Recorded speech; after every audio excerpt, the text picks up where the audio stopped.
Okay, so fast forward another couple of months. To clarify, at some point, I think maybe a couple of weeks into the new year, I graduated to full official smoker, told my folks, endured the arguments, the lectures, and the disapproving looks, and embraced my nicotine addiction with pride. So, out of the blue, I was invited to a party. I got a phone call from Rob, a guy I had dated briefly in college. He had gotten married straight after graduation and landed a job in some high-tech company. He had just landed a big promotion, and his wife Maggie was throwing a big party to celebrate. I need people. He pleaded. Maggie's invited all her friends. I've got like 5 people from the office. All guys. Please, Zoe, I need you. My first instinct was to say no. I didn't want to go to a party as, the ex. Then he told me it was a themed party. And when he told me the theme, I couldn't say yes fast enough. It was Gatsby. I had been longing for a chance to turn out full Daisy, and I couldn't pass up the opportunity. The weird part was the date. April 6th, Daisy's birthday. So I got myself a gorgeous black flapper dress from Amazon, with sequins and frills and a pair of matching silk gloves. I also got a short bobbed wig and a costume pack that included a headband, a pearl necklace, and a cheap plastic cigarette holder, which I immediately trashed in favor of my beloved silver one. Of course, as soon as they arrived, I had to try them on. I quickly decided that the wig didn't work right on me. So instead, I just tied back my own hair, and with the headband, I think I looked perfect. I lit up a cigarette, struck a seductive pose, and took a selfie, which I immediately sent to Grammy. Her response was just moments later. Oh my God, you look fantastic, honey. I grinned delightedly. I was gonna knock 'em dead. Of course, the actual party was a big disappointment.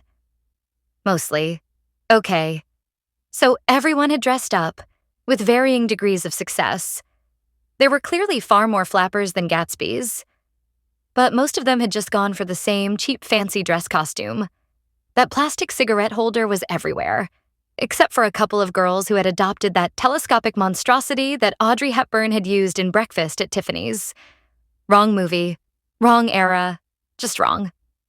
The guys had it easy. Just pick out a suit, slick back the hair, and voila. As if. Rob had done his homework at least. A nice 3-piece suit, bow tie. Quite classy. But the real letdown was the music. Completely modern playlist. Not even trying to match the theme. In fact, it seemed to be mostly a mix of Katy Perry and Taylor Swift. Don't get me wrong. I have nothing against Katy Perry or Taylor Swift. But for a 1920s theme party, excuse me? They could have at least gotten hold of the Baz Luhrmann soundtrack. You know? God, don't I sound awful? Trashing the whole thing? But I guess I was the only person there who had actually experienced the joy and exuberance of a genuine 1920s party. Except that I couldn't actually tell anyone. They probably wouldn't believe me, or else they'd think I was nuts. Anyway, I was determined not to let it spoil my buzz. So I put on my best Daisy smile, mingled, chatted, taught Rob how to mix a half-decent Manhattan, and enjoyed myself. Channeling the spirit of Daisy, I think maybe I was starting to buy into some of Grammy's hooey. So, after about an hour or so, I decided to slip out to the back garden for a real cigarette. Being surrounded by dozens of flappers, waving their fake cigarette holders like weapons was beginning to bore me. I mean, it was a nice house, and their back garden was big and open. They had a couple of trees. Okay, more like saplings. But it was well kept, and I expect in the daylight it would look really pretty. They also had a cute little wooden gazebo. So I headed for that, retrieved a cigarette from my purse, slotted it into my holder, and lit up. It was quite cold outside, but not too cold. You know? Crisp. Fresh. It made the rich tobacco smoke all the more exhilarating. I guess I somehow slipped back to my first memory of Daisy, because I closed my eyes and just let myself relish the sensations as I smoked. I got so lost in the experience that I didn't even notice as someone approached from the house. I only snapped out of it when a quiet voice said softly, Daisy. That really got me. My eyes snapped open and I spun around. How could anyone know I was... Wait. Let me take a moment. I want to get this straight because my thoughts were all over the place. So, switch to slo-mo. I was thinking, how could anyone know I was Daisy? Then I realized, in that precise moment, that I was Daisy. I mean, I had finally accepted that I was Daisy Cartwright reincarnated. So, okay. Then I got a look at my new companion, one of the Gatsbys from the party. Then I thought, wait, Gatsby. Oh, right. Daisy Buchanan. Not... Then I realized that this particular Gatsby was a little more shapely than the others. You know? Great costume.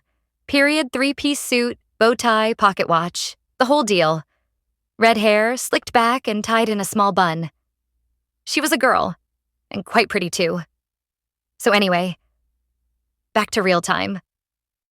I'm sorry. She apologized. I didn't mean to startle you. I shrugged it off as casually as I could. No, it's fine, I said. Wait, your name isn't actually Daisy, is it? She asked, clearly noticing my rather odd reaction. No, it's not. I replied with a sheepish grin. God, that would be weird, right? Weirder than you think, I thought to myself. Yeah, I said. We shared an awkward silence as I took a puff from my cigarette holder. She blushed slightly with embarrassment as she finally spoke. Sorry, She said apologetically. but could I maybe bother you for a cigarette? Actually, I was delighted to find a fellow smoker. Sure, I grinned, offering my pack.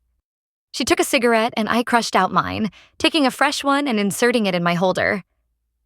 Thank God, I said. I was beginning to think I was the only real smoker here. She smiled and accepted a light. Thanks. She said. Hi, I'm Zoe, I said before lighting up. Hi, Zoe. I'm Lena. She said, taking a quick puff of her cigarette. Great costume, I said. So, why Gatsby? I wanted to do the flapper thing, She explained. but I don't have the figure for it. But I can sure fill out a suit. I watched her take another nervous puff, then asked, So, what do you think of the party? She winced in embarrassment.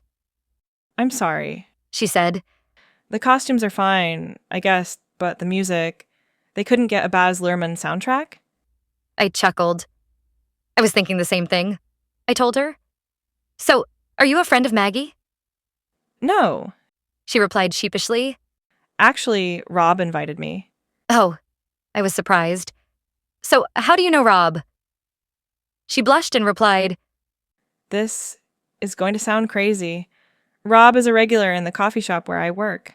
We chat a little, now and then. Then a couple of days ago, he invited me to this party.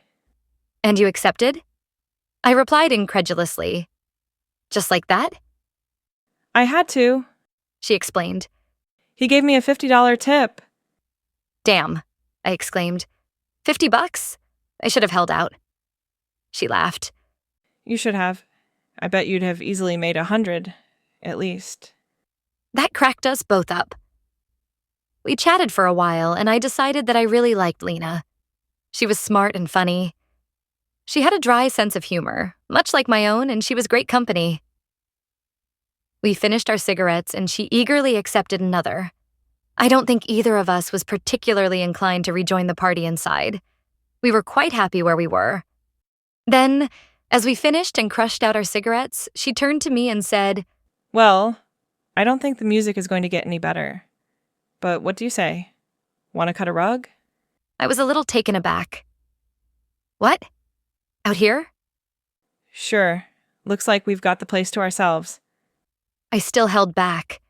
Then she added, Come on. I bet those legs were made for dancing. I blushed. Don't tell anyone, I said breathlessly, but that may be the best pickup line I've ever heard. She held out her hand to me and I took it. and we danced. Trust me, trying to Charleston to Taylor Swift is challenging, but not impossible. It was great. Lena was a terrific dancer. We danced till we were dizzy and then collapsed on the ground in fits of laughter. It took a few moments for us to recover, our laughter subsiding to a joyful sigh.